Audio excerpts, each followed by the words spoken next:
Jerusalem Dateline. This week on Jerusalem Dateline, Russia's airstrikes are tipping the balance in Syria. How Putin and Assad are growing stronger while the U.S. is seen as weak. Plus, Iran's missile program, how the Islamic Republic is working to become a regional superpower.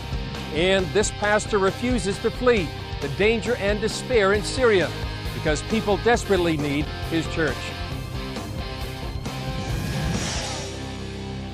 Hello and welcome to this edition of Jerusalem Dateline. I'm Chris Mitchell, coming to you from just outside the walls of the Old City. Despite a ceasefire agreement in Syria, many analysts say that the situation on the ground remains the same. In fact, they say it could even get even worse. Russia stands to gain more power as critics blast President Obama for showing weakness in the conflict.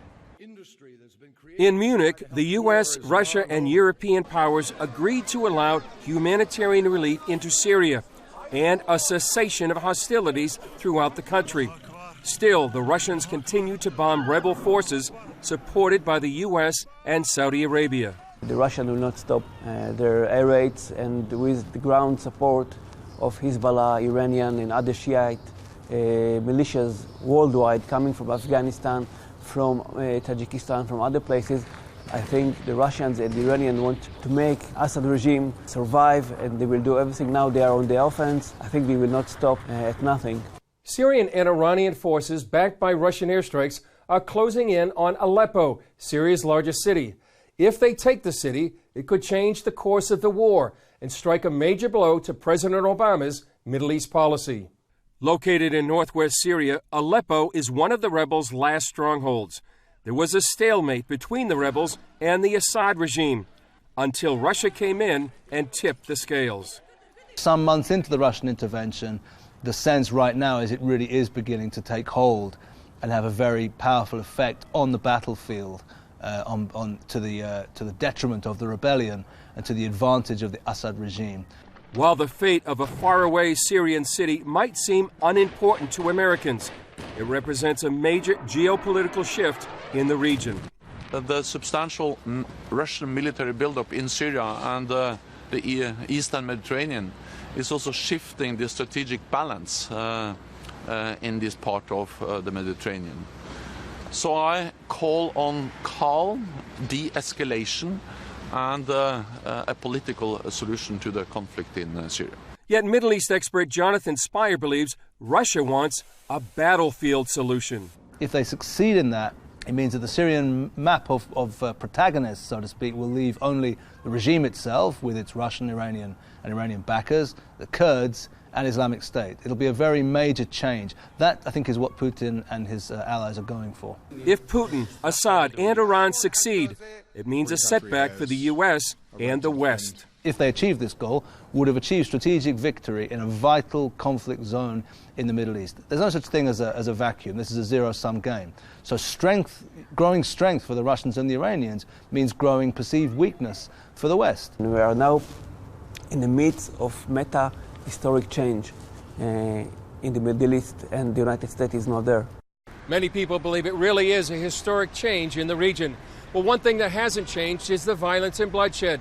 A Russian airstrike destroyed a hospital run by the international aid group Doctors Without Borders in northern Syria. At least 9 people are dead and several others wounded or missing. The group says the hospital was deliberately targeted. All members of the medical team inside the structure are believed to be dead. The hospital provided medical care to an area of more than 40,000 people. The Islamic Republic of Iran says it will continue to pursue its ballistic missile program in order to defend itself. Other countries contend the missiles are part of Iran's goal to become a Middle East superpower that would threaten Israel, the United States, and other enemies. Iran's missile program is one of the most ambitious in the world. Its arsenal ranges from long-range ballistic missiles that could reach Europe to shorter-range missiles already used by regional terror groups against Israel and Saudi Arabia. Officially, the claim is that the missile industry is for defense purpose only. As for the long-range missiles, it's obviously not a defensive tool. The U.S. and 5 world powers lifted most of the international sanctions as part of their nuclear deal with Iran. The UN Security Council still called for work to stop on ballistic missiles that can carry nuclear weapons. Iran never complied and now argues its missile program has nothing to do with the deal. In addition, Iranian President Hassan Rouhani ordered an expansion of the missile program. Commander Ali Hajizadeh says Iran's Revolutionary Guard Corps will get 2 new advanced missiles when the Persian New Year begins in March. Both will have a range of more than 1,000 miles. Ayelet Savion is the Iranian expert with the Middle East Media Research Institute here in Jerusalem. She says from time to time, Iranian officials speak openly about the missile program. They kept saying that the main purpose of their long-range missile was targeting Israel. Even with the nuclear deal in place, Iranian commanders taught the U.S. about their missiles and military capability. We have land-to-sea missiles with very heavy warheads located in tunnels along the Persian Gulf coastline. The Americans themselves once said that the IRGC Navy forces had dug over 1,000 tunnels along the coast of the Persian Gulf. Ali Fadavi is the Iranian Revolutionary Guard Corps Navy commander. When will the Americans learn about the things we haven't shown them? We will demonstrate this at a certain point in accordance with our interests, or when the time is right. At that point, the Americans will know our abilities and it will be too late for them. Earlier, Iranian television revealed the missile tunnels, saying they had around 500 of them. Almost all Iranian cities have at least one missile base. What you see is like an iceberg floating on the water, some part of which is only visible. We have so many such bases that even if they manage to identify some of them, it still will be to no avail. Savion says the admission of the tunnels has to do with regional tensions. I think they said it because of the tension being so escalating between Iran and Saudi Arabia. They said we have hidden cities of missiles. And it's not an idle threat. They also said that they equipped Israel's neighboring Islamic movements, such as Hezbollah and Hamas, and other Palestinian groups, such as Islamic Jihad, with Iranian technology and missiles. Retired IDF officer Michael Segal says Iran is setting its sights high. They want to create some kind of a balance of power with the United States, with other European players. And if Iran is on its way to become a superpower, and the missile program is indeed a pillar in the Iranian national security doctrine. Up next, ministry in a war zone. This pastor refuses to abandon his flock or his community for safety in America. More than 5 million have fled the fighting in Syria, most of them from the city of Aleppo. We talked to a pastor from that city in Washington, D.C. Reverend Harut is an Armenian evangelical pastor who insists on returning to his city of Aleppo. As he told CBN's Abigail Robertson, now more than ever, Christians need to be in the country ministering to Syria's citizens. We hear a lot about the refugees who are fleeing Syria, but what's going on with those who've decided to remain in the country? I want to share with you all an interview I did with Reverend Harut, an Armenian evangelical pastor who's decided to stay in Syria, protect his church, and be there for the people who are struggling with the ongoing civil war. Take a look at what he says. Our life became so dangerous, and we are feeling more responsible towards the people that we are serving. This torn apart nation needs people that they are filled with the Spirit and with love, with passion, and we are trying to be there as long as the war is there. Then when I come back to my office, I start writing as if I'm writing the history of Syria during the war. In Aleppo, do you feel like the community is empty, or do you still feel like there's a strong sense of community there? The community is still there, though many left, and half of Syrian population nowadays, they are scattered all over the world, and they are becoming now under the status of refugee. We have to be there. We have to be protective to our churches, our schools, and our social clubs. And, still we are very much concerned about all those who went out, because we are hearing so many stories that they are not in good shape. Many still are living in social halls of the churches in Toronto, in Montreal, and in other places. And some families also, they are calling us in Aleppo, in Syria, and saying, Pastor, if you can manage something, we are planning to come back with a family, to come back home to Aleppo, because we don't want to stay like this all over years. So have shops and schools been able to stay open? We have shops and we have schools, especially under the government jurisdiction area. We are continuing our life semi-normal, but we are trying to make life get progress. For instance, the schooling system in Syria still is functioning as if nothing is going on in Syria. Do you feel safe there? My spirit is calm, and we are very much trusted to God, and every day we feel that God is protecting us and God is stretching his hand over Syria. So we are facing so many danger, we are facing so many problems and fear, but the Spirit is giving us that calamity. So you have no plans to leave? No, I don't want to leave. I have to be with my people, with the community. As the head of the Armenian Protestant churches in Syria, God called me to be there.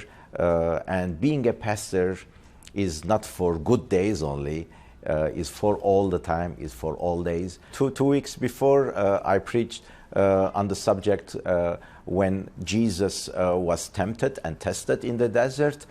The point was that the faith should be tested, and the Satan is, if surrounding us, it's not that we should leave the desert and go and leave the place for Satan. Jesus stayed there.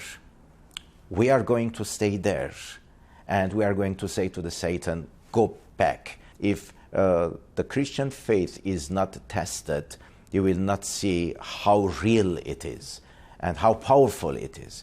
So that the power of the Christian faith always comes during the test. And how we're going to be tested? By fire. And the fire is all the time, all over the community. So we have many challenges.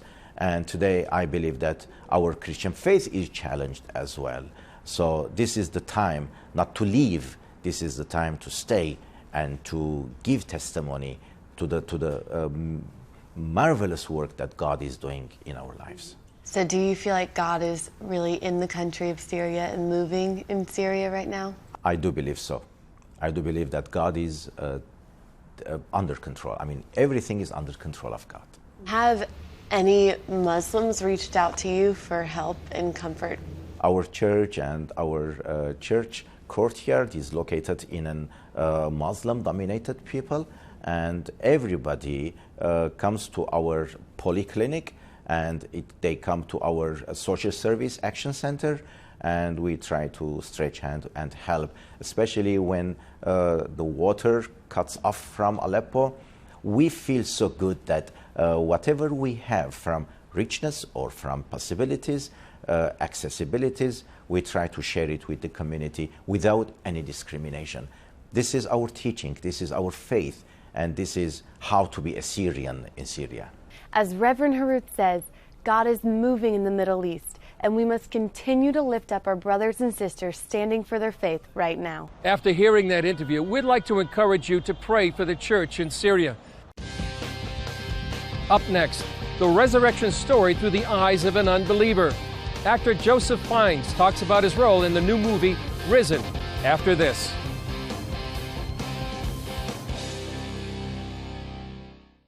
Turkish archaeologists have uncovered a 5th century underground church with artwork showing scenes of Jesus rising into the sky. A Turkish news agency reports the church was discovered as archaeologists are excavating the world's largest known underground city. The 5,000-year-old city includes 3.5 miles of tunnels and escape galleries. It is believed that early Christians used the city to hide from persecution after the crucifixion of Jesus Christ. 5 other churches have previously been discovered in that city. Archaeologists say they hope to discover even more original paintings. Resurrection Sunday is just about a month away, and part of your celebration can include a film called Risen. It picks up where the Passion of the Christ left off. It tells the story of the resurrection and crucifixion of Jesus through the eyes of an unbelieving Roman military officer. Charlene Aaron talked to many of the people who made the film. Risen is the resurrection story as seen through the eyes of an unbelieving Roman soldier. British actor Joseph Fiennes plays Clavius. I thought that particular lens through the eyes of a Roman tribune who is there to quell these uprisings where messiahs pop up every week before the emperor of Rome arrives, that he has to bring order along with Pontius Pilate to Judea. And out of that, he falls into the greatest murder mystery of all time. Clavius and his aide Lucius, played by English actor Tom Felton, are tasked by Pontius Pilate with ensuring that Jesus' followers don't steal his body and claim he's risen from the dead. Felton, known for his role as Draco Malfoy in the Harry Potter franchise, says he was drawn to the story's creative take on biblical events. The biblical story, or the biblical side of the story, is something that I've grown up with, and I know a lot of my generation has. It's kind of ingrained and instilled in us in a way. So to have the opportunity to tell those stories from a completely different perspective was really exciting, and sort of put a different twist on probably the world's most famous story. Rich Peluso of Sony's faith-based Affirm Films is one of the project's producers. He hopes Risen continues the box office success of faith-based films. This is a real valid storytelling perspective. And I think with research, it shows 127 million Americans go to a Christian church every week. That shows that faith-based storytelling is not a niche. It is mainstream. Some say Risen picks up where the 2004 blockbuster Passion of the Christ left off, something producer Mickey Lydell says is a tall order. Obviously, that was done so well, so beautiful. In every way, we wanted to try to repeat that high quality of a filmmaking. Meanwhile, Peluso hopes audiences see Risen as more than just another story about the Bible. I want believers to walk out of that film just energized and excited and just blown away from the other side of the story, and really refreshed and going back to the scripture. For non-believers, I want them to really wonder, did maybe Christ really rose? Maybe he rose, and start to think about and dig into the evidence that they have right in front of them. Risen opens in theaters February 19th. Charlene Aaron, CBN News. Another part of your Resurrection Sunday celebration can include watching our broadcast of the sunrise service live from the Garden Tomb here in Jerusalem. When we return, the House of Life, how this ministry is helping single mothers in Israel.